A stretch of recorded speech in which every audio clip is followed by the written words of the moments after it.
प्रिय विद्यार्थियों, आज स्नातक प्रथम वर्ष में राजनीति विज्ञान के अध्ययन के अंतर्गत हमारे अध्ययन का विषय है भारतीय राजनीतिक विचारक गोपाल कृष्ण गोखले। गोपाल कृष्ण गोखले का जन्म सन 1866 में हुआ था। ये आधुनिक भारतीय राजनीतिज्ञ और राजनीतिक विचारक थे।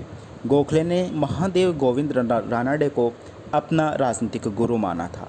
प्रिय विद्यार्थियों, आपको यह बात ध्यान में रखनी चाहिए कि गोपाल कृष्ण गोखले ने किन्हें अपना राजनीतिक गुरु माना था। इसका सही जवाब है महादेव गोविंद रानडे।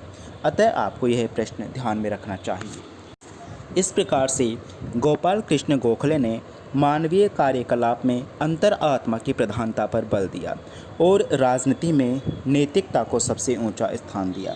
अर्थात इनके अनुसार राजनीति में नैतिकता होना आवश्यक है, तभी वह वास्तविक राजनीति कहलाती है। साध्य और साधन के बारे में अध्ययन करेंगे कि इनके बारे में गोपाल कृष्ण गोखले के क्या विचार थे। गोखले के अनुसार मनुष्य एक नैतिक प्राणी है, अर्थात मनुष्य में नैतिकता समाहित हुई है। मनुष्य संस्कारों पर आदर्शों पर चलने वाला एक प्राणी है। अतः नैतिक लक्ष्य सिद्धि ही मानव जीवन का स्वाभाविक साध्य है, क्योंकि राजनीति मानव जीवन का एक अंग है। प्रिय विद्यार्थियों, राजनीति मानव जीवन का एक अंग है, इसलिए राजनीति को नैतिकता से अलग नहीं किया जा सकता। यह भी एक महत्वपूर्ण तथ्य है कि क्या गोपाल कृष्ण गोखले ने राजनीति और नैतिकता को अलग किया है? नहीं, इन्होंने राजनीति और नैतिकता को अलग नहीं किया है, बल्कि राजनीति और नैतिकता को एक दूसरे से जुड़े हुए होना बहुत ही आवश्यक माना है। अर्थात राजनीति में नैतिकता का समावेश होना बहुत ही आवश्यक माना है। सार्वजनिक जीवन की प्रत्येक गतिविधि नैतिक लक्ष्य सिद्धि के उद्देश्य से प्रेरित होनी चाहिए, क्योंकि जब किसी कार्य में नैतिकता रहेगी तब वह कार्य सच्चाई पर आधारित होगा। उसमें किसी भी प्रकार की बेईमानी या भ्रष्टाचार की आशंका नहीं होगी और वह कार्य मन के द्वारा किया जाएगा और उस कार्य में किसी के बारे में भी अहित की भावना का ख्याल मन में नहीं रहेगा। इसलिए इन्होंने नैतिक लक्ष्य को प्राप्त करने को सर्वोच्च माना था। सच्चे सार्वजनिक कार्यकर्ता को सब कार्य अपने अंतरात्मा के निर्देश के अनुसार करने चाहिए। अपने अंतरात्मा अर्थात आपका जो वास्तविक मन है उसके अनुसार कार्य करना चाहिए। अर्थात किसी के भी साथ असत्य पर या अहिंसा पर आधारित कार्य नहीं करने चाहिए और फल की इच्छा से कोई सरोकार नहीं रखना चाहिए। नैतिकता की अर्थात आदर्शवाद की राह पर चलते हुए अर्थात संस्कारों की राह पर चलते हुए मनुष्य सांसारिक दृष्टि से विफल भी हो जाए तो भी उसकी नैतिक शक्ति बढ़ जाएगी और उसका जीवन अधिक सार्थक हो जाएगा। गोपाल कृष्ण गोखले कहते हैं कि यदि कोई मनुष्य नैतिकता पर चल रहा है और उसके बावजूद उसे सफलता नहीं मिलती तो इसके लिए हम मनुष्य को दोषी नहीं ठहरा सकते, बल्कि वह उसे एक हम सच्चा मनुष्य कह सकते हैं, क्योंकि उन्होंने नैतिक पथ को अपना वास्तविक पथ बना रखा है। सफलता या असफल होना यह एक अलग बात है। गोखले के इन विचारों में महात्मा गांधी के जीवन दर्शन का पूर्व संकेत मिलता है, क्योंकि महात्मा गांधी ने भी इस प्रकार के नैतिकता संबंधी विचारों को अपनाया था और उन्हीं विचारों को गोपाल कृष्ण गोखले ने भी अपनाया था, जिसमें साध्य और साधन दोनों की पवित्रता पर बल दिया गया है। अर्थात जो कार्य है वह भी पवित्र होना चाहिए और जो कार्य करने वाला है वह भी पवित्र होना चाहिए। यानी कि किसी भी कार्य का करने का उद्देश्य पवित्र होना चाहिए। उस कार्य को करने की जो मनोभावना है, जो मानसिक शक्ति है, वह मजबूत होनी चाहिए, वह पवित्र होनी चाहिए। अर्थात हम किसी भी कार्य को करने का निश्चय करें तो उस कार्य के प्रति हमारे मन में किसी भी प्रकार की कोई गलत भावना या नकारात्मक सोच नहीं होनी चाहिए। किसी भी कार्य को सकारात्मक सोच से और नैतिकता का समावेश करने की सोच से और किसी का हित करने की सोच से ही हमें वह कार्य करना चाहिए। यही कारण है कि महात्मा गांधी ने गोखले को अपना राजनीतिक गुरु स्वीकार किया है। प्रिय विद्यार्थियों, यह तथ्य आपको ध्यान में रखना है कि गोपाल कृष्ण गोखले के राजनीतिक गुरु कौन थे? महादेव गोविंद रानडे। और महात्मा गांधी के राजनीतिक गुरु कौन थे? गोपाल कृष्ण गोखले। ये सामान्य प्रश्न हैं जो एग्ज़ाम में पूछे जाते हैं। अतः इन सामान्य प्रश्नों को आपको ध्यान में रखना है। इस मान्यता के अनुसार साध्य स्वयं साधनों की श्रृंखला की अंतिम कड़ी है, अतः उचित साध्य की साधना ही पर्याप्त नहीं है, इसके लिए प्रयुक्त साधन भी उचित होने चाहिए। यदि मनुष्य नैतिक साधनों के प्रयोग पर दृढ़ रहे तो इसका जो भी परिणाम होगा वह नैतिक दृष्टि से उचित होगा। नैतिकता के प्रति आस्था मनुष्य को आत्मबल प्रदान करती है और वह अपने आप में साध्य है।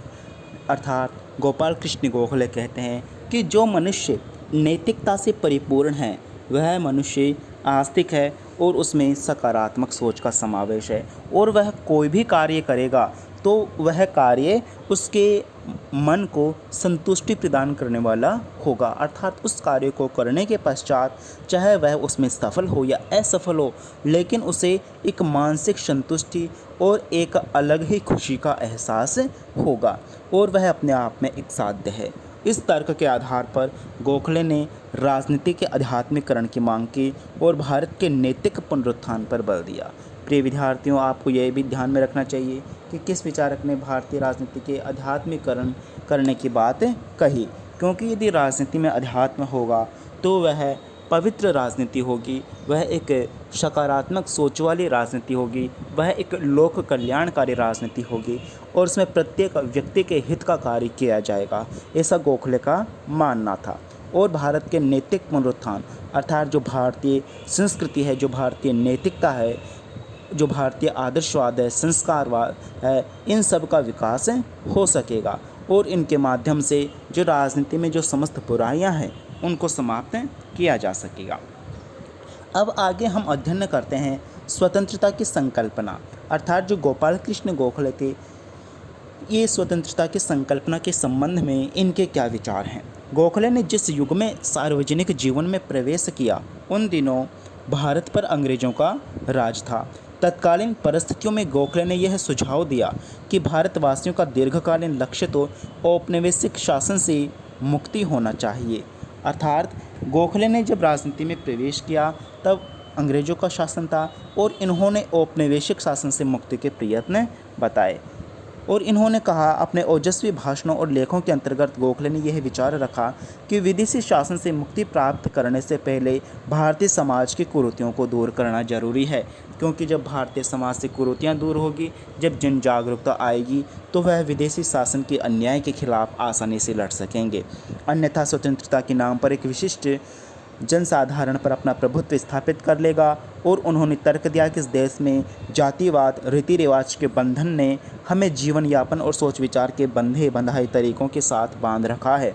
हमारे समाज में स्त्रियों की स्थिति भी बहुत शोचनीय है।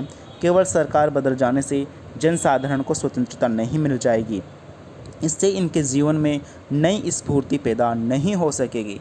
इनका कहना था कि जनमानस में जो बुराइयां और कुरीतियां हैं उनको दूर करने का प्रयत्न करना चाहिए। स्वतंत्र राष्ट्र वह है जिसमें प्रत्येक मनुष्य स्वतंत्र हो, अर्थात अंतरात्मा की उज्ज्वल प्रकाश से मार्गदर्शन प्राप्त करे, रूढ़ियों और अंधविश्वासों के अंधकार में भटकता न रहे।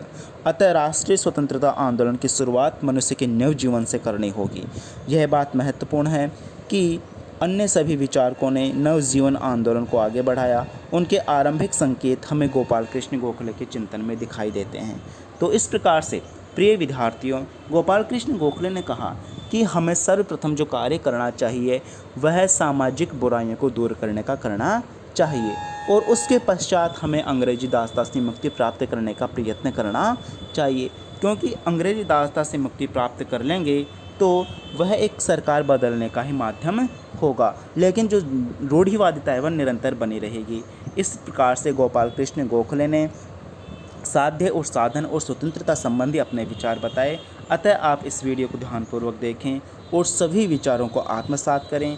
अगले वीडियो में हम गोपाल कृष्ण गोखले के जो राष्ट्रवाद से संबंधित, जो स्वदेशी और बहिष्कार से संबंधित विचार हैं उनका अध्ययन करेंगे और इनके समस्त विचारों का वास्तविक रूप से निष्कर्ष करेंगे कि इन्होंने राजनीति और नैतिकता के संबंध में जो बताया उसको भी आपको ध्यान में रखना है।